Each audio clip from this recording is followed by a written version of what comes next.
Welcome to the Slop Temple. We pray this video helps. You begin by confirming the one required fact. Apple Card applications are issued on an iPhone. Once approved, make sure your iPad is signed into the same Apple ID and updated.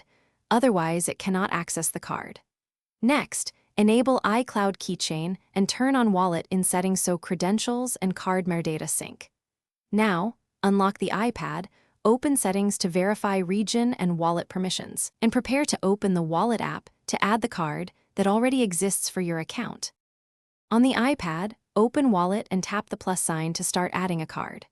Because the Apple Card was issued to your Apple ID, the wallet should present an option to add your existing Apple Card. If it does not, choose Add Another Card and look for Apple Card under Available Cards. Follow the on-screen prompts, accept the terms, confirm your billing details if requested, and authenticate using Face ID or your passcode. Once authenticated, the card will sync and appear ready for use. Finish by verifying the Apple Card shows in Wallet, and if you want, set it as your default payment method under Settings. Make a small test purchase in an app or on a website using Apple Pay to confirm transactions work.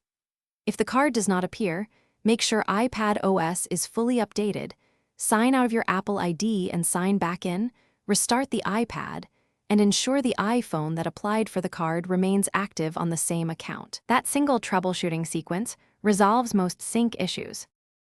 Thanks for watching. Consider subscribing if we helped you.